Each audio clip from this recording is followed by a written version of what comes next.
मुत्तहिदा opposition ने गुजरांवाला में अपना पहला जलसा कर दिखाया। गर्मा गर्म तकारीर की गई और वज़ीर आज़म इमरान खान की 2 साला कारकर्दगी को कड़ी तनकीद का निशाना बनाया गया।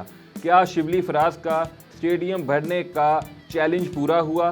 कितनी कुर्सियां खाली थी और कितनी कुर्सियों पर शुरका मौजूद थे? क्या इस जलसे को नाकाम कहा जाए या फिर कामयाब कहा जाए? ऐसे कई सवालात हुकूमती वज़रा की जानिब से उठाए जा रहे हैं। इस हवाले से गुफ्तगू करने के लिए हमें ज्वाइन किया है सीनियर सहाफ़ी और तजज़िया निगार नसरुल्लाह मलिक ने। नसरुल्लाह मलिक साहब, अस्सलाम वालेकुम। सबसे पहले मैं आपसे ये पूछना चाहूँगा कि हुकूमती वज़रा तो इस जलसे को नाकाम कह रहे हैं, आपके ख्याल में ये जलसा नाकाम है या फिर अपोजिशन ने अपने मकासद पूरे किए? देखिए, मैं समझता हूँ आज का जलसा एक कामयाब जलसा है।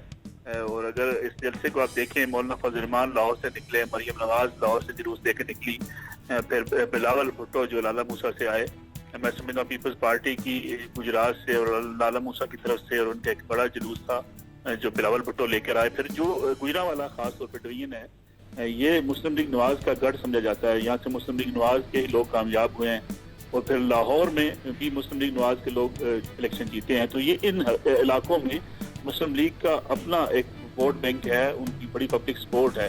फिर खास तौर पे अगर आप देखें, आज मरियम का जो जुलूस था शाहदरा पे, और उससे आगे जैसे जुलूस बढ़ता गया, बड़ी तादाद में लोग उनके जुलूस के साथ थे। तो मैं समझता हूँ एक बड़ा पावर शो करने में जो है वो पीडीएम कामयाब हुई है। और हुकूमत के लिए भी यकीनी बात है, ये बहरहाल एक मुश्किलात खड़ी हो सकती हैं अगर ये तहरीक और मोमेंटम पकड़ती है। अब कराची का जो जलसा है, जो वो पीपल्स पार्टी के ज़िम्मे है, तो यकीनी बात है पीपल्स पार्टी का भी अपना पूरा जोर होगा कि वो कराची के जलसे को एक कामयाब जलसा बनाए। तो मैं समझता हूँ कि इस लिहाज से जो वज़रा ने दावे किए थे कि वहाँ स्टेडियम नहीं भरेगा, लोग नहीं इकट्ठे होंगे, कबल वक्त थे उनके, और मेरे ख्याल में उन्होंने ग्राउंड रियलिटीज़ को देखे बगैर ऐसी बातें की थी जिसका बाहर अपोजिशन को फ़ायदा होगा।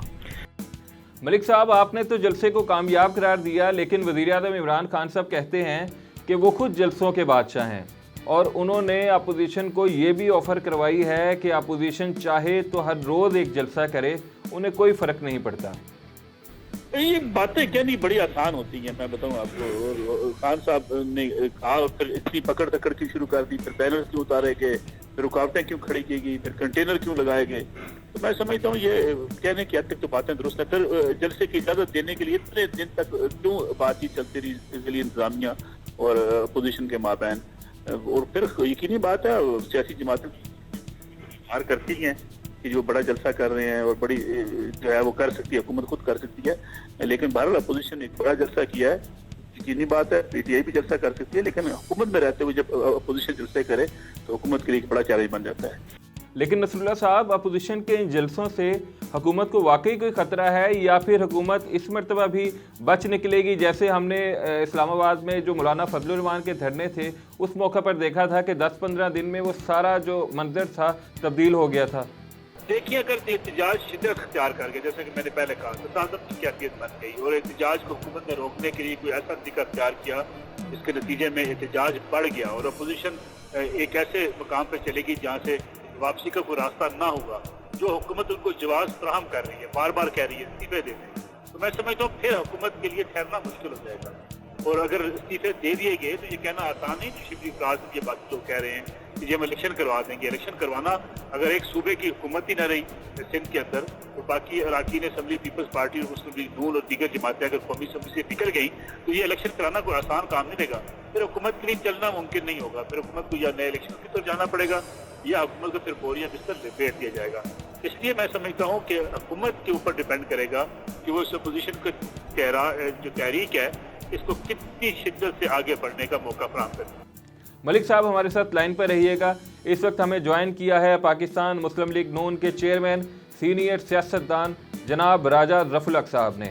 राजा साहब, सबसे पहले तो आपको कामयाब जलसे की मुबारकबाद। इसके साथ ही मैं आपकी तवज्जो मरकूज़ करवाना चाहूँगा कि गुजरांवाला जलसा में हुकूमती वज़रा के बकौल कोरोना SOPs का मुनासिब ख्याल नहीं रखा गया और इसी बात को बुनियाद बनाकर हुकूमती वज़रा ये मशवरा भी दे रहे हैं कि अपोजिशन अपने ये जलसे कुछ माह के लिए मौखर कर दे। मैं समझता हूँ जी कि ये बहाना वगैरह तो बनाना बिल्कुल गलत है। ठीक है कि वो कुछ इजाफा हुआ है इनकी लापरवाही की वजह से और یہ احتیاط چھوڑ دینے کی وجہ سے، کیونکہ شمالی پنجاب کا انہوں نے ایک جلسہ کیا لیاقت باغ میں خود گورنمنٹ نے، اور اس میں بالکل کسی نے نہ کوئی ماسک نہ کچھ، اور نہ وہ الگ الگ بیٹھے ہوئے تھے، بلکہ سارا اس کے خلاف ہی تھا۔ تو خود تو کر لیتے ہیں، دوسروں بھی لے کہتے ہیں جی یہ بڑا کورونا کا بڑا خطرہ ہے، تو ہم یہ سمجھتے ہیں کہ یہ بہانے سازی ہے، اس کی کوئی حقیقت نہیں ہے۔ تو راجہ صاحب یہ جلسہ تو ہو گیا، لیکن آنے والے وقت میں اگر حکومت نے آپ کو روکنے کے لیے طاقت کا استعمال کیا تو اپوزیشن جماعتوں کا کیا رد عمل آئے گا؟ میرا خیال ہے جی جیسے حالات ہوں گے اس سے عہدہ برا ہونے کی کوشش کریں گے۔ مسلم لیگ وہی اسی بیانیے پر چلے گی جو میاں نواز شریف صاحب کا بطور قائد مسلم لیگ، بطور قائد پاکستان ان کا بیانیہ ہے، اس کے مطابق ہی چلے گی۔ ہم نہ قانون توڑنے کی کوشش کریں گے، نہ بلا وجہ معاذ آرائی کی کوشش کریں گے، بلکہ اپنا جو آئینی اور قانونی حق ہے اس کو استعمال کرنے کی کوشش کریں گے۔ راجہ ظفر الحق صاحب، پیمرا کی طرف سے پابندی کے بعد میاں نواز شریف کی تقاریر نہیں سنائی جا رہی، نہ دکھائی جا رہی ہیں، اس بارے میں آپ کا کیا موقف ہے؟ میں سمجھتا ہوں کہ یہ قانون اور آئین نے جو حقوق دیے ہیں شہریوں کو، اور جو اپوزیشن کی قیادت ہے ان کو بروئے کار لانا پڑے گا۔ اچھا راجہ صاحب، میاں نواز شریف کی طبیعت اب پہلے سے بہتر دکھائی دیتی ہے، ماشاءاللہ اب وہ سیاسی سرگرمیوں میں بھی بڑھ چڑھ کر حصہ لے رہے ہیں، تو کب تک ان کی پاکستان واپسی ممکن ہے، اور کیا ایک مرتبہ پھر ان کی اوپن ہارٹ سرجری ہونی ہے؟ میرا خیال یہ ہے کہ وہ ان کو یہ بڑی پرانی تکلیف ہے ایریتمیا کی، اور وہ ایک دفعہ پہلے بھی انہوں نے آپریشن کی، ڈاکٹر صاحب نے کوشش کی تھی تو وہ بگڑ گیا تھا، تو وہ ابھی تک بنیادی جو وجہ ہے وہ موجود ہے، اس لیے وہ تو ڈاکٹروں کا جو مشورہ ہے تو اس کے مطابق ہی ہوگا۔ جب وہ ان کو صحت ہو جائے گی اور ڈاکٹر اجازت دیں گے تو پھر وہ انشاءاللہ تعالی واپس آئیں گے۔ جی راجہ ظفر الحق صاحب، بہت بہت شکریہ، آپ نے ہم سے گفتگو کے لیے اپنا قیمتی وقت نکالا۔ نصراللہ صاحب، آپ نے راجہ صاحب کی بھی گفتگو سنی، وہ تو کہتے ہیں کہ حکومت جو ہے کرونا کا بہانہ بنا کر جلسے اور جلوسوں کو اور اس تحریک کو روکنا چاہتی ہے۔ آپ کے خیال میں کیا واقعی کرونا کا بہانہ بنایا جا رہا ہے اور یہ حکومت کی کسی حکمت عملی کا حصہ ہے، یا پھر واقعی کرونا کے کیسز خطرناک حد تک بڑھنے لگے ہیں؟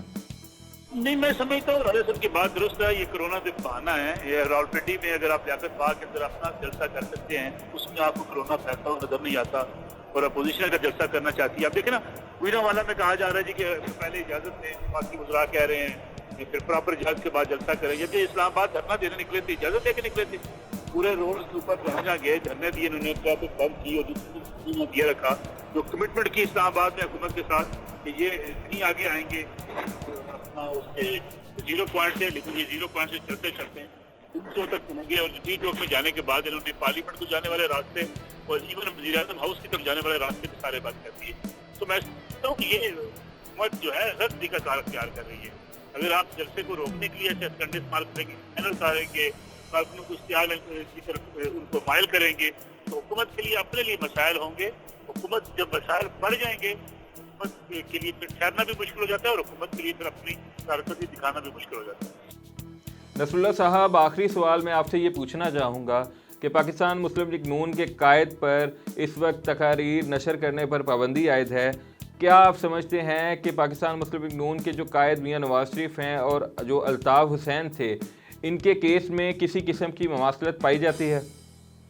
میرا نہیں خیال، جو وزراء یہ بات کر رہے ہیں پاکستان کی سیاست سے واقف نہیں ہے۔ پی ٹی آئی میں کچھ نو وائرس کہہ رہے ہیں، کچھ ایسے لوگ ہیں جو میرے خیال میں ہلکا جاتی سیاست نہیں کرتے، بس کچھ ایسے مفکران ہیں جو آپ کے بیانات دیتے ہوئے نظر آتے ہیں زیادہ تر۔ مسلم لیگ ہو، پیپلز پارٹی ہو، یہ بڑی ملک کی سیاسی جماعتیں ہیں، ان کو ایسے ختم کرنا یا ان کو کمپیریزن اس کا کرنا ایم کے ایم کراچی کے ساتھ اور پھر الطاف حسین کی ان سپیچز کے ساتھ جو 12 ریاستیں پاکستان کے خلاف تھی اور وہ ریاست کو چیلنج کرنا شروع ہو گئے تھے، اس میں ان کی اپنی بیماری بھی ایک تعامل دخل بھی ہے۔ लोग समझते हैं कि वो शायद ज़हनी तौर पे इतने चीज़ों पे आगे निकल गए थे कि वो हदूद को क्रॉस कर गए। मेरा नहीं ख्याल नवाज शरीफ मुल्क के वज़ीर आज़म रहे हैं, बड़ी पार्टी के कायद हैं, वो शायद उस हेडलाइन को क्रॉस नहीं करेंगे और ना वो कर सकते हैं। तो मैं समझता हूँ ऐसी पॉलिटिकल पार्टी पे मुश्किल वक्त भी आ सकता है, लेकिन ये कहना कि पार्टी खत्म हो जाएगी या नवाज शरीफ की सियासत ताकतैन के साथ मिला दी जाएगी, मेरा ख्याल है ये बड़ा बचगाना किस्म की सोच है, ऐसा होता हुआ नजर नहीं आता। नवाज शरीफ रेड लाइन अबूर नहीं करेंगे, ना पाकिस्तान में उनकी सियासत ख़त्म होने जा रही है। ये कहना था सीनियर सहाफ़ी और तज्ज़िया निगार नसरुल्लाह मलिक साहब का। नसरुल्लाह मलिक साहब, आपके वक्त का बहुत शुक्रिया। नाज़रीन, पाकिस्तान की सियासत एक मरतबा फिर हलचल का शिकार है। सियासी पंडित एक बार फिर तब्दीली की नवीद सुना रहे हैं। देखना यह है कि अब के बार जो तब्दीली आती है वो पाकिस्तान और पाकिस्तान के अवाम के लिए कितनी सूदमंद साबित होगी। इसके साथ ही वकास गौरी को इजाज़त दीजिए और देखते रहिए prime time with Waqas Gauri.